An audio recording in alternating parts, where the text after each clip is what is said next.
وزیر اعظم شہباز شریف کا climate emergency اور زرعی ایمرجنسی کا اعلان، کہا کہ حالیہ مونسون بارشوں سے بڑی تباہی ہوئی ہے، سیلابی ریلیں داخل ہو رہی ہیں، ملک بھر میں 1000 افراد جاں بحق ہو چکے۔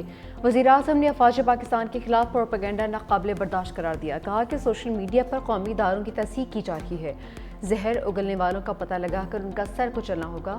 مزید بولے، امریکہ کے ساتھ اچھے تعلقات بنانے ہیں، چین کے ساتھ اسٹریٹجک تعلقات میں بہتری لانی ہے۔ وزیر اعظم کا کراچی میں سیلابی صورتحال کا نوٹس، ترجیحی بنیادوں پر اقدامات کی ہدایت۔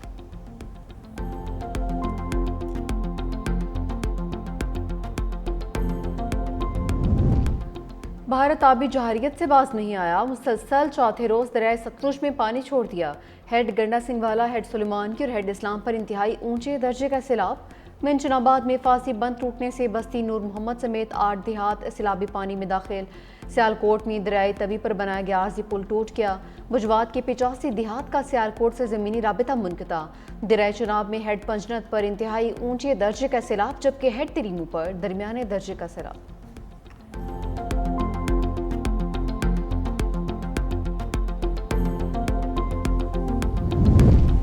بلاول بھٹو کا سندھ کے مختلف علاقوں کا دورہ، چیئرمین پیپلز پارٹی کا موریا بند رتو ڈیرو کا جائزہ، جام خان شورو کی فاسی بندوں کی مضبوطی پر بریفنگ۔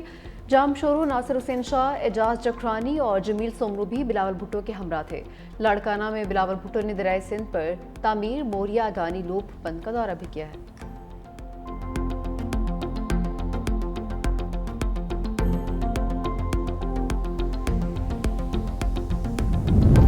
کراچی میں وقفے سے بارش، گلی محلوں اور سڑکوں پر پانی جمع ہونے سے شہریوں کو مشکلات کا سامنا۔ مختلف حادثات میں 4 افراد جاں بحق۔ نجی تعلیمی ادارے بھی بند رہے۔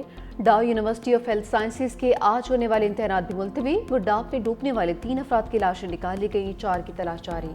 ملیر ندی میں تغیانے کے باعث سپر ہائی وے سے نیشنل ہائی وے لنک روڈ ٹریفک کے لیے بند۔ شہریوں کو غیر ضروری سفر سے گریز کی ہدایت۔ رینجرز اور پولیس کی نفری شہریوں کی رہنمائی کے لیے سڑکوں پر موجود۔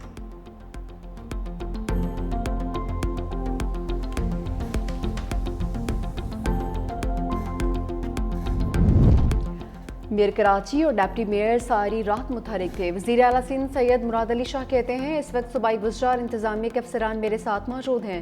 کل رات ملیر میں 4 انسانی جانوں کے نقصان پر افسوس ہوا۔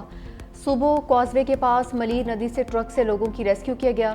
عوام سے اپیل ہے کہ حکومت کی ہدایات پر عمل کریں۔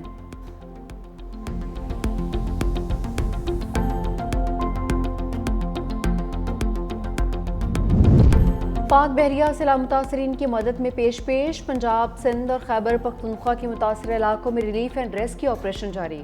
پاک بحریہ نے کشمور، گھوٹکی، سکھر اور شکارپور میں سیلابی پانی میں گھرے افراد کے انخلاء کے لیے ہوور کرافٹس تعینات کر دیے ہیں۔ 4335 افراد محفوظ مقامات پر منتقل۔ خیبر پختونخوا میں سوات، منیر اور شانگلہ کے سیلاب متاثرین کے لیے میڈیکل کیمپس قائم۔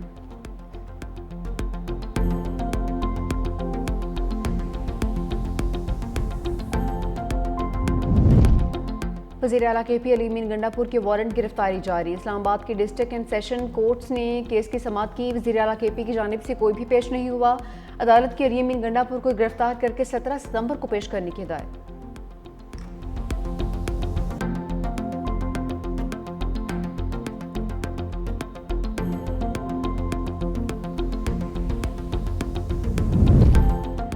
وزارت اطلاعات و نشریات نے قومی پیغام امن کمیٹی قائم کر دی، نوٹیفیکیشن جاری۔ قومی کمیٹی برائے تشکیل بیانیہ کی ذیلی کمیٹی ہوگی۔ قومی پیغام کمیٹی انتہا پسندی، دہشت گردی کے خاتمے، فرقہ واریت اور نفرت انگیز تقاریر کے خلاف قومی سطح پر متفقہ بیانیہ مرتب کرنے کی ذمہ دار ہوگی۔ کمیٹی کی سربراہی وفاقی وزیر اطلاعات و نشریات کریں گے۔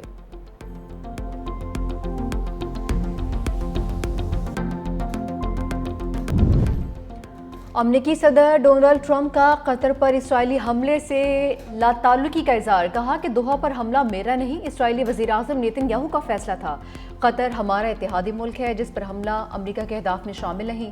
جیسے ہی اسرائیلی حملے کا علم ہوا فوری قطر کو بتایا، مگر بدقسمتی سے دیر ہو گئی۔ حملے کے بعد نیتن یاہو سے بات ہوئی، انہوں نے کہا کہ وہ امن چاہتے ہیں۔ یہ افسوسناک واقعہ امن کا موقع بھی ثابت ہو سکتا ہے۔ ٹروتھ سوشل پر مزید لکھا کہ امیر قطر اور وزیر اعظم سے بات کی ہے، یقین دلایا کہ دوبارہ ایسا حملہ نہیں ہوگا۔ یہ جنگ اب ختم ہونی چاہیے، تمام یرغمالیوں اور لاشوں کی رہائی چاہتا ہوں۔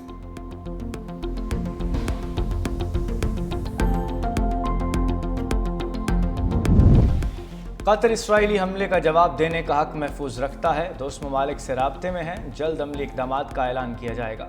قطری وزیر اعظم شیخ محمد بن عبد الرحمن الثانی کا اسرائیلی حملے پر سخت رد عمل، کہا نتنیاہو امن کی تمام کوششوں کو سبوتاژ کر رہے ہیں۔ ہم ایسے نقطے پر پہنچ گئے ہیں جہاں اس طرح کی بربریت کے خلاف اجتماعی اقدام ضروری ہو چکا۔ دوسری جانب امیر قطر کا امریکی صدر سے ٹیلی فونک رابطہ، اپنے بیان میں کہا صدر ٹرمپ نے قطر کی خود مختاری پر حملے کی شدید مذمت کی۔ اسرائیلی حملہ لاپرواہی پر مبنی مجرمانہ کارروائی تھی، ہم سلامتی اور خود مختاری سے متعلق اقدامات کریں گے۔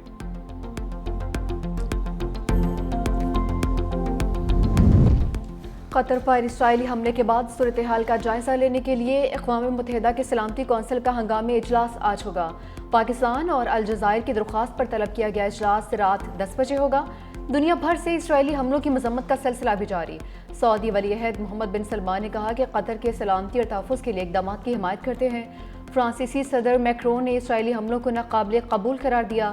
برطانوی وزیر اعظم کیئر سٹارمر نے کہا کہ اسرائیلی حملے سے خطے میں کشیدگی بڑھنے کا خدشہ ہے۔ ترک صدر نے اسرائیلی حملہ جنگ بندی مذاکرات کو سبوتاژ کرنے کی کوشش قرار دیا ہے۔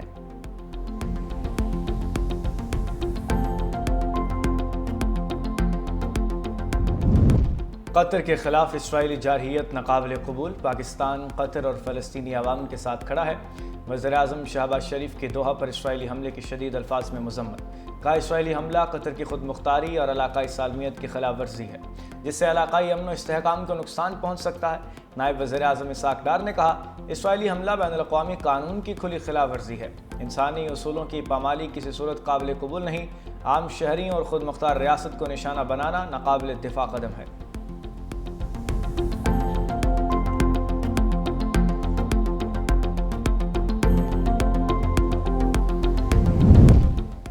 قطر پر اسرائیلی حملے کے بعد عالمی منڈی میں تیل مہنگا ہو گیا۔ خام تیل کی قیمت اضافے کے بعد $62.63 فی بیرل ہو گئی۔ برنٹ خام تیل کی قیمت میں بھی اضافہ، فی بیرل قیمت $66.39 ہو چکی۔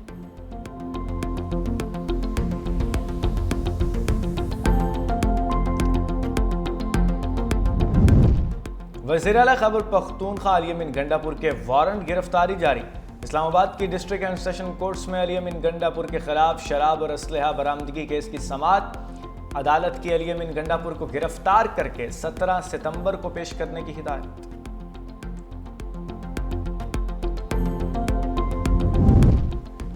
لاہور کے سرکاری اسپتالوں کے حالات نہیں بدل سکے، جنا اسپتال کے 4تھے فلور کی سیلنگ گر گئی، ایک وارڈ بوائے زخمی ہو گیا۔ ذرائع کے مطابق سیلنگ گرنے کا واقعہ بارش کے دوران چھتیں ٹپکنے سے پیش آیا ہے۔ وارڈ ری ڈیمپنگ کے بعد ایک ہفتے پہلے انتظامیہ کے حوالے کیا گیا تھا۔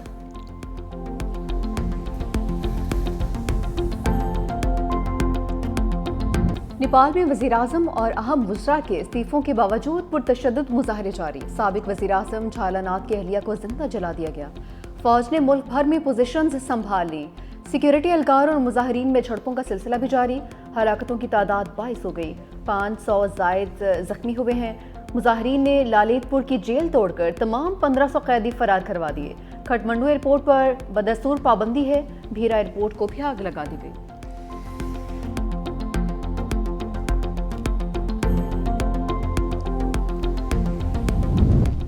اسرائیل کی غزہ پر وحشیانہ بمباری، صہیونی فوج کے حملوں میں مزید 40 فلسطینی شہید، متعدد زخمی ہو گئے۔ اسرائیلی فوج نے غزہ کی پٹی میں بھیگر فلسطینیوں کو بھی نشانہ بنایا۔ بھوک اور قحط سے مزید 6 فلسطینی جان کی بازی ہار گئے۔ شہداء کی تعداد 64,000 سے بڑھ گئی۔